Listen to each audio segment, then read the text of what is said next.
Bonjour, bienvenue. Je vous retrouve aujourd'hui avec l'oracle La magie de l'amour de Valeria Bianchi-Millan. On va voir ce qui gravite en vous et autour de vous. On vous recommande de placer l'infini au centre. Là, on voit un homme comme un super-héros qui arrive à point nommé dans votre vie. Vous adaptez, peut-être question aussi d'une héroïne, hein. On a le 8 couché, le lemniscat, signe de l'infini, qui vient replacer chaque chose en son centre. On a une histoire de cycle qui redémarre. On est en année 1, année du renouveau. Donc les planètes semblent être alignées pour vous permettre d'accomplir votre destinée dans tous les domaines de votre vie.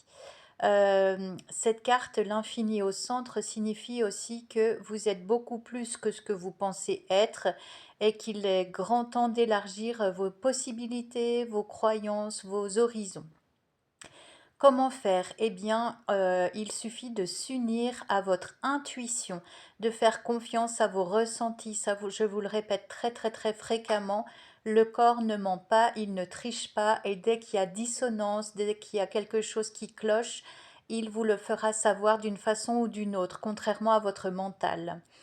Euh, Aussi, on vous dit d'aimer la nouvelle journée, c'est-à-dire que ce serait bien de considérer chaque jour qui commence comme la possibilité de réécrire votre histoire, comme si vous aviez vraiment une page blanche, et puis que bah, vous pouviez en toute liberté laisser libre cours à votre imagination, à vos envies, à vos besoins, à vos désirs, et que ben, ces pages, une fois remplies par votre énergie, elles atteignent les cœurs qui recherchent exactement ce que vous avez à offrir. Il est question aussi de soigner la peur, soigner vos peurs. Là, dernièrement, vous avez eu suffisamment de moments d'introspection, pardon, pour savoir ce qui vous convient encore et ce qui ne vous convient plus. Donc ne tardez pas à faire ce tri parce que c'est ça en fait qui vous leste et qui vous empêche bah, de déployer vos ailes. Donc, regardez bien vos peurs en face, quelles qu'elles soient. Il n'y a pas de petites peurs, il y a pas de jugement là-dessus. C'est juste se dire, ben, ça, oui, vraiment, ça, j'arrive pas à regarder en face. Au besoin, faites-vous aider par des thérapeutes ou des amis. Mais en tout cas, ne restez pas dans un entre-deux.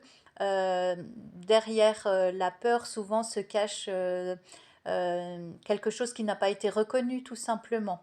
Donc une fois que ça monte à notre conscience, après, ben, on a souvent de l'aide du ciel, les bons outils pour transformer, pour mettre de l'amour, de la compréhension là-dessus, et on peut repartir du bon pied. Il est question pour vous aussi d'un grand amour en approche. Le soleil et la lune se rejoignent comme une éclipse parce que bah, c'est le bon moment tout simplement. Vous êtes fait ou faite pour transmettre de l'amour. L'amour, alors oui, dans le cadre du sentiment amoureux avec un partenaire, mais ça peut être l'amour au sein de votre foyer, au sein de votre communauté, de votre travail, de tout simplement l'amour quand vous faites vos courses, quand vous êtes en contact avec d'autres êtres humains, ben, juste en un sourire, un regard, vous transmettez l'amour, il n'y a pas besoin de mettre de l'intention. Soyez amour tout simplement à votre façon, à votre échelle. On a ensuite Cupidon avec ses ailes et puis on a un courrier céleste avec des petites étoiles autour, quelque chose de vibratoirement haut, de vibratoirement fort. C'est le bon moment. Alors oui, il y a la Saint-Valentin, mais pas que. L'amour, il peut être célébré tous les jours. Donc n'hésitez pas, si vous vous sentez prêt ou prête, à déclarer votre amour à qui de droit. Plus on sème de l'amour, plus bah, il va faire des petits. Donc c'est ce qui nous est demandé en ces temps plutôt sombres. Vous vous sentirez de toute façon poussé par vos guides. Euh, N'attendez pas qu'on vous dise, ben voilà, c'est la Saint-Valentin, vous pouvez le faire dès aujourd'hui ou pourquoi pas le lendemain. Enfin, c'est vous qui connaissez mieux que quiconque le calendrier de votre cœur, mais en tout cas, n'hésitez pas, là on vous encourage vraiment à déclarer votre amour. Euh, on vous vous exhorte à renouveler votre trame. Ça veut dire quoi? Bah, ça veut dire que vous avez une routine ou des croyances vraiment dont vous avez fait le tour, qui ne vous alimentent plus, qui n'alimentent plus votre âme, plus exactement. Et il est grand temps de vous remettre en question, de vous poser les bonnes questions pour savoir ben, pourquoi avec telle personne ou pourquoi dans tel contexte d'évolution bah, vous êtes dans une voie sans issue. À vous de mettre le discernement, le courage d'aller voir ce qui se cache là-dessous pour réajuster votre trajectoire. Euh, il est question d'embrasser votre reflet. Ça veut dire que vous portez comme tout le monde des parts d'ombre, des parts de lumière. Personne n'est parfait. Mais le but du jeu, c'est pas de vous changer du tout au tout, c'est vraiment d'équilibrer et d'accepter qui vous êtes dans votre entièreté, avec vos qualités, vos défauts. Et c'est cette complétude qu'on va viser à atteindre au jour le jour pour justement manifester l'amour. Quand on s'aime soi-même, eh bien, c'est automatique, on attire la bonne personne et les bonnes opportunités de vie dans notre réalité. Comment on fait? Eh bien, on s'aide de nos émotions. Aussi déroutantes soient-elles, on ne met pas de connotation positive ou négative là-dessus, on accepte juste ce qui est. Ok, ben là je me sens triste, là je suis en colère, là si je pouvais lui péter la gueule à cette personne, ou voilà, on accueille tout ça. Souvenez-vous que vous n'êtes pas que vos émotions, vous êtes juste un terreau plus ou moins fertile.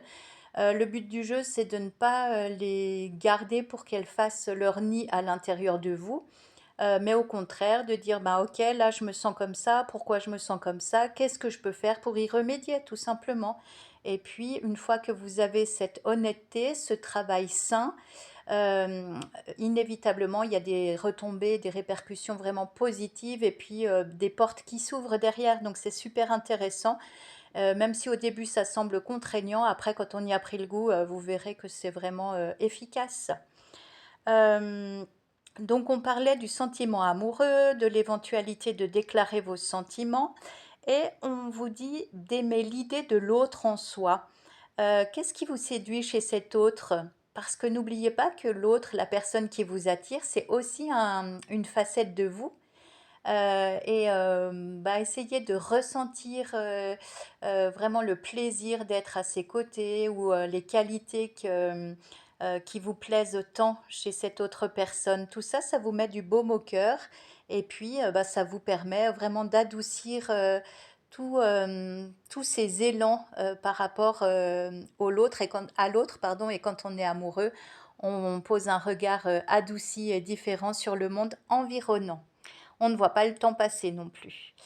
On vous invite à donner une direction à l'amour. Alors moi, j'aurais plutôt envie de dire, plutôt qu'une direction, une possibilité de se poser, de s'incarner là où vous êtes, et quel que soit votre contexte d'évolution. On a une jolie carte ensuite avec un couple, alors un peu sage, je dirais, qui est en train de préparer un magnifique jardin, le jardin de l'amour, avec des couleurs qui se complètent. Et c'est quelque chose qui a l'air d'être orchestré par le divin, que ça se place comme ça doit être au plus juste moment pour les âmes concernées.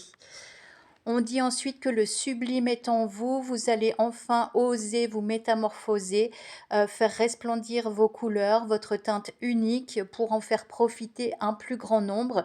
Ce n'est pas un travail facile, c'est un chantier d'envergure, mais si vous vous êtes incarné en cette période de transition si importante, c'est que vous avez un apport au monde très important à, euh, à faire vivre tout simplement.